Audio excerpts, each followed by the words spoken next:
Hello, my name is Zachary Locke, and with my group members Matt Volmar, Stephen Wall, and Logan Emmel, we'll be discussing web scraping in Python. More specifically, we'll be talking about two Python packages that can be used for web scraping, specifically web scraping involving COVID-19 data. We'll discuss the package architecture as well as some practical use for it. So getting started, a brief overview of web scraping. Web scraping, in simplistic terms, is collecting data from websites. What happens is you have some sort of function that receives the data, the HTML data from the website, pulls it into Python, and then is manipulated, optimized, and then stored so that it can be visualized, or it can be used for other purposes. There's a ton of web scraping packages that we can use. The two I'm going to be talking about are URL library, which is the built-in Python library for URL connections, and Beautiful Soup, a web scraping package that I found. So the first one is Python URL library.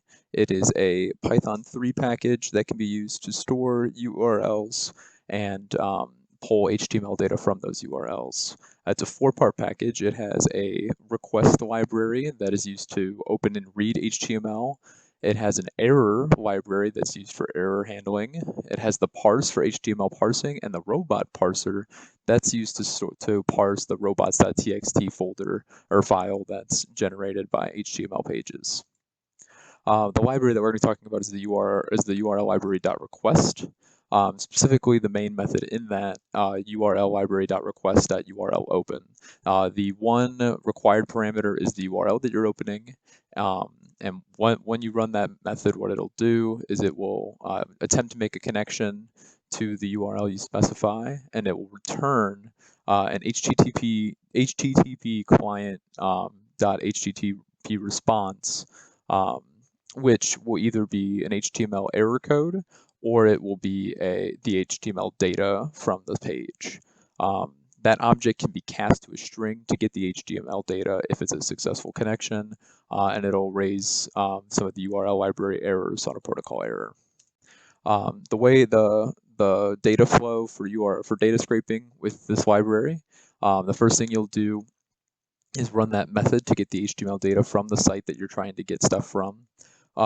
Then you can use regular expressions to clean the HTML data and remove all of the unnecessary things that you don't need, the HTML tags, information not relevant to what you're looking into, all of that kind of stuff can be removed. Then you can use a for loop and iterate through what you do have and store it to a Python map or for each value. Then from that map, you can generate a pandas data frame, and just like we've been doing for most of the semester, you can use matplot library to visualize that data from that pandas data frame. So I'm going to demonstrate what that looks like now. So here in the first section, you can see I import the library, I try to open the page, and on a successful run, I return this HTTP client .http response, which means that my page received some sort of data. Now, at this point, we don't know if that data is valuable or not. We'll have to see from future reading. So the first thing that we do is we pull in the bytes, and then we decode it using UTF-8, which is the HTML data encoding, and then we print that as a string. And here you can see the string of all of the HTML data we received. This right here is all of that CSS. Here's some more CSS. There's a lot of CSS on this page. And then if we get way down here, we start to get into some lots more CSS. Eventually we hit some HTML code. You can see some span classes there, some table data, and some of that kind of stuff. But as you can see, there's a lot of code, and it's not chunked off. It's just very blocky and kind of hard to read.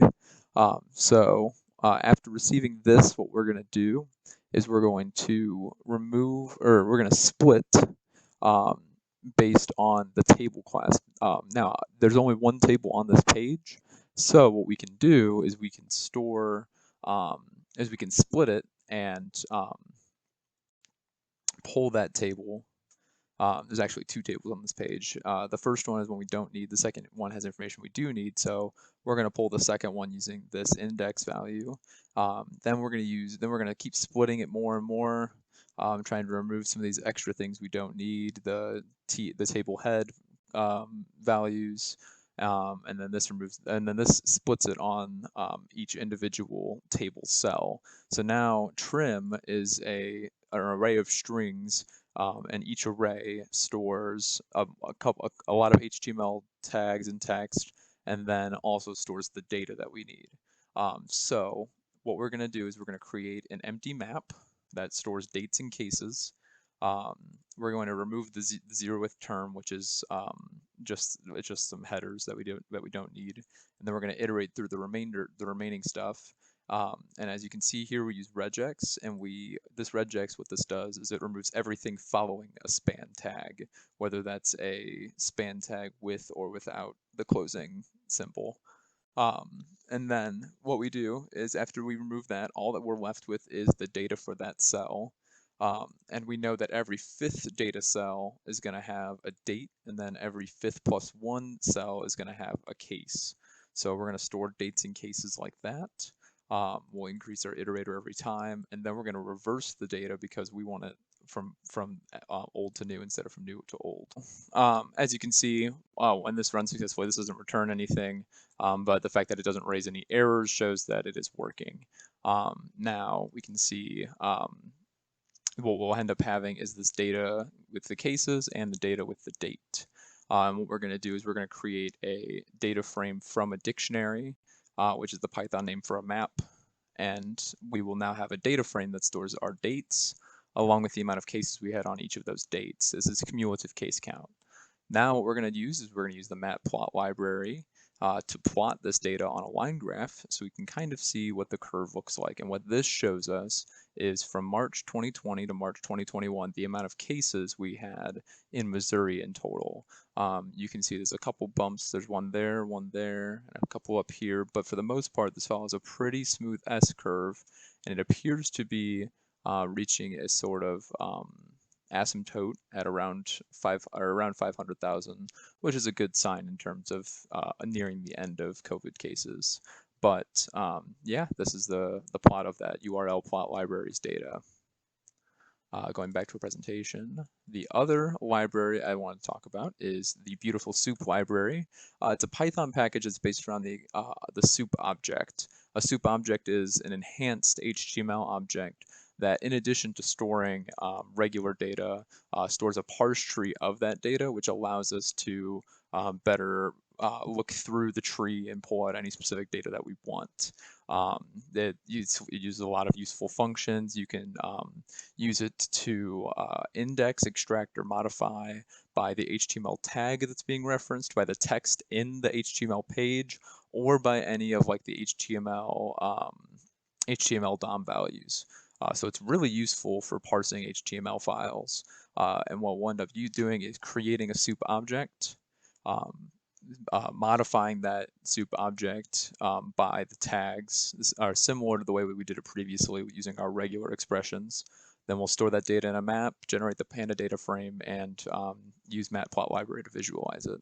So the process is pretty similar to what we were doing with the URL library, but here you'll see it's a lot cleaner and it gets complete a lot faster. So I'll go over and demonstrate that now. So here we import our libraries again. And this right here creates our soup object. So I'll kind of show you what that soup object looks like. As you can see, it's just the HTML for the page. It doesn't show nearly as much blocky, chunky information as what we got up here. It's kind of pretty and by line, so it's a lot easier and pleasing to read. Now, what we end up doing is we search for all our table bodies in this text, which again, there's only one table in this text.